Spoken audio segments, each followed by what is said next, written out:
Hello, my name is Tracy Allen, and I want to welcome you to Cooking with Some Friends.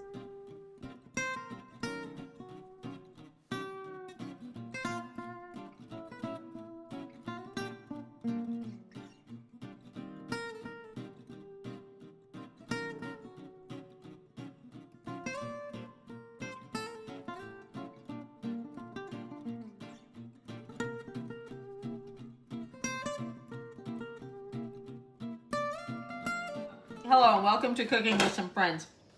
And I've got a mint in my mouth, so I told her I couldn't talk very much. Kelly's here, and Kelly makes really good carrot cake. And so she's going to share her recipe for carrot cake with you. And coming into fall, it's a really good thing to do. I was telling her history. Mm-hmm. Do you remember what I told you? You don't, do you? Let me think. The history of carrot cake. No, I don't remember. Okay. They say that carrot cake dates back clear to medieval times, but it became more popular during the World Wars. Why? The carrots They didn't have sugar? Right. They didn't enough have sugar enough or sugar. a lot of sugar? Yeah, it was rationed. And so carrots are basically sweet. So carrot cake became more popular back in the times of the World Wars. So anyway, so we're going to start off. We actually did some prep ahead.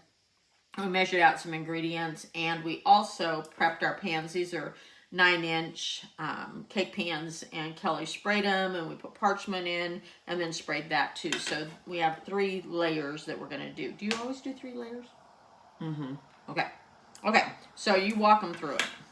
Okay, we're going to mix the dry ingredients, the flour, 2 cups of, is that what what it said? And then the soda, salt, and cinnamon together. And there were 2 teaspoons of soda, 2 teaspoons of cinnamon, and a half a teaspoon of salt. And then we'll move on to the... Yes, then we'll go over to the mixer. So we'll take a break and we'll move over to the mixer to do some of our wet ingredients. Okay, so we're over at the mixer, and Kelly is going to add to the mixer the eggs, which we have 3 eggs. We have 2 cups of sugar.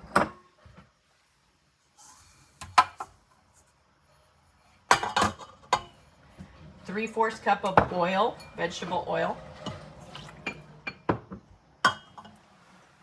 3/4 cup of buttermilk, and you can either buy your own buttermilk or you can create it by adding a little bit of vinegar to your milk. And 2 teaspoons of vanilla. So we're going to beat these together just until they're smooth. Okay, so she's beaten that mixture just until smooth. Now we're going to go ahead and take the flour mixture that she created and add that in. And she's going to turn the mixer on low and mix this just until it's blended. You don't want to overmix anytime you have flour because it makes it tough, and that would make it not rise as well. Okay, so tilt your bowl a little bit and show them what this mixture looks like so far. So there's our batter so far. Now we're done with the mixer, and Kelly's gonna fold in 3.5 ounces of coconut. And we've already measured all of this, so. Now, is this coconut like in a bag or? Yes, it's flake coconut. Okay. Is that what you always use? Well, yeah, but when we went to Tennessee one time to visit relatives, she used, it seemed like it was, if it was frozen, like fresh coconut. Yeah. I guess frozen, I call it fresh, but. She has 8 ounces of drained crushed pineapple, a cup of chopped up pecans, and 2 cups of grated carrots. And I grated those by myself this morning. I didn't buy them already done that way. And we're just going to fold these in, and then this is ready to go into those 3 pans, evenly distributed, and we will bake those at, what do we bake them at, Kelly? Probably 350. 350 until a toothpick comes out clean. So then we're going to add a glaze, and then we'll ice them. And this isn't a cake for those who are watching No. their calories. It's ooey gooey. Yeah, it is. It's wonderful. Okay, so Kelly and I are back, or at least Kelly's back. The carrot cakes are in the oven, baking at 350, and it should take it about 25 to 30 minutes. But right now, Kelly's making the glaze that goes over that. And in the glaze, we have 1 cup of sugar, 1.5 teaspoons of baking soda, a 1/2 cup of buttermilk, 1/2 cup of butter, and a tablespoon of corn syrup. And we're going to bring that up to a boil and let it boil 4 minutes while Kelly's stirring it.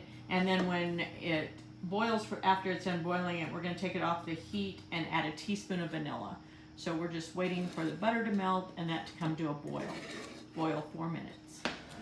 Okay, so our mixture has been boiling for 4 minutes, and really I wouldn't start that until you have about 5 minutes left on the cakes in the oven. Now Kelly's going to add the vanilla to that. And then this will be ready to pour on our cakes when it comes out. So she's going to add a teaspoon of vanilla. Thought I left the teaspoon out, didn't I?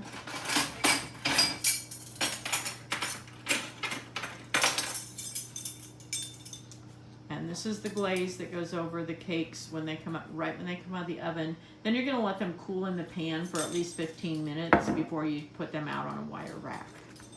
Okay, so we made our glaze, we baked our cakes, and now we're ready to pour this glaze over the top of the hot cakes, and then, hot cakes, no pun intended, and then we will let these cool down for a while before we remove them from the pan.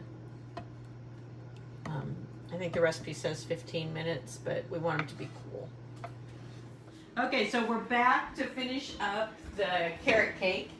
The cakes are baked and cooled.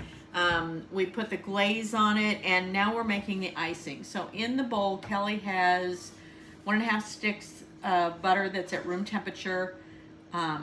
She has an 8-ounce block of cream cheese and 3-ounce block of cream cheese, and she's going to cream those together. And to that, then she's going to add 1.5 teaspoons of vanilla, and then we're going to gradually add in the 8 cups of sifted powdered sugar. So go ahead and cream it. It's going to be loud on video, but it's fine.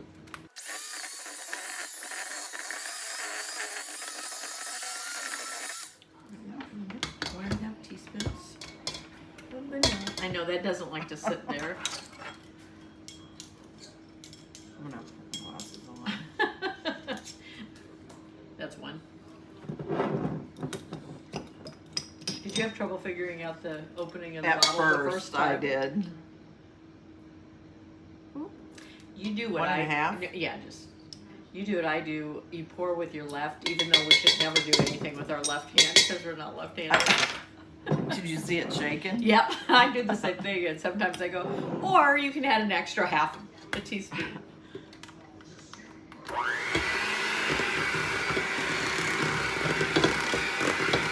Okay, so we're gonna add in the powdered sugar gradually, and then we'll come back to show you icing the cake. Okay, here goes layer 2.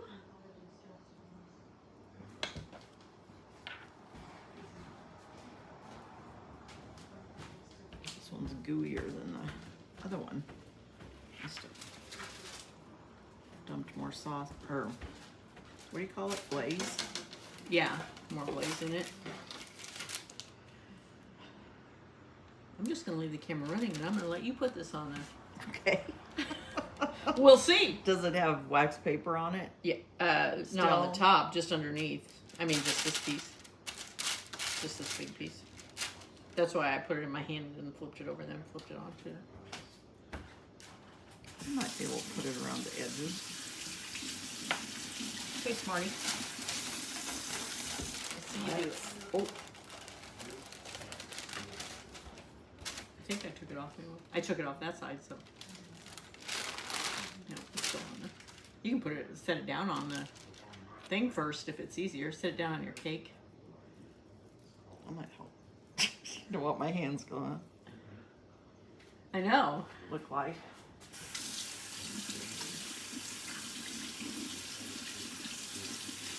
That layer of wax paper that we had on keep from sticking to the pan. And now she will ice the top and sides. And that's all there is to it. We'll show you the finished product.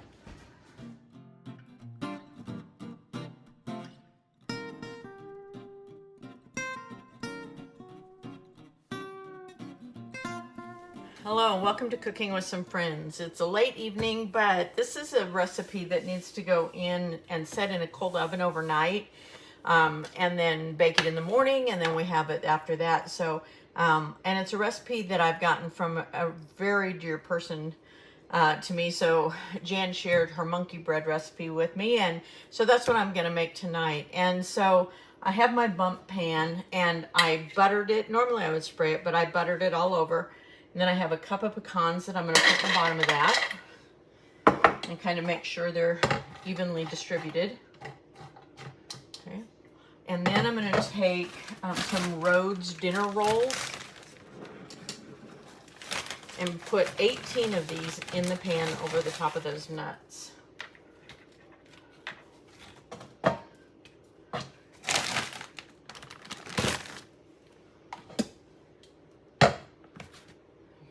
You can see it.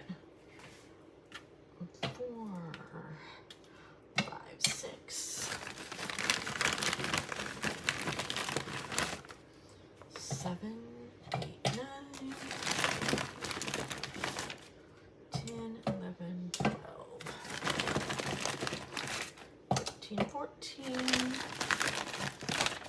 15, 16, 17, 18. Okay, so I've got my rolls in my pan. And now I'm going to sprinkle over the top of that. I'm going to take a package of Cook and Serve butterscotch pudding mix. And I'm just going to sprinkle this over the top.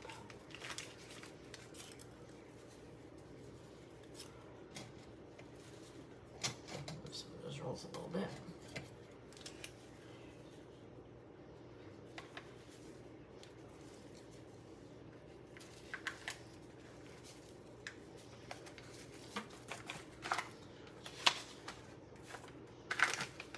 Okay, once you get all of that done. And I've melted, goes out of the way. I've melted a stick of butter. And to that, I'm going to add my brown sugar, and my cinnamon in it is 3/4 cup of brown sugar and 3/4 teaspoon of cinnamon.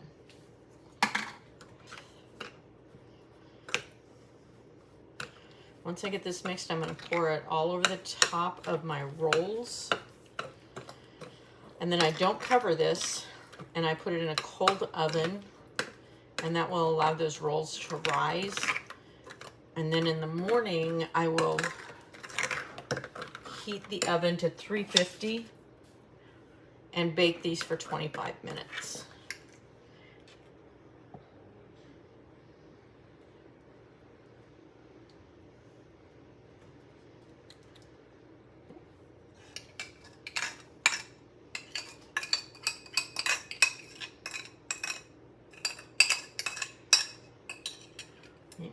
Once they're done baking in the morning, I will flip them onto a large plate right away and then take those out of the pan. So I will show you when I'm done with them. Thanks for joining us for this session of Cooking with Some Friends. Make sure you like this video and subscribe to our YouTube channel. And find us on Facebook at Cooking with Some Friends.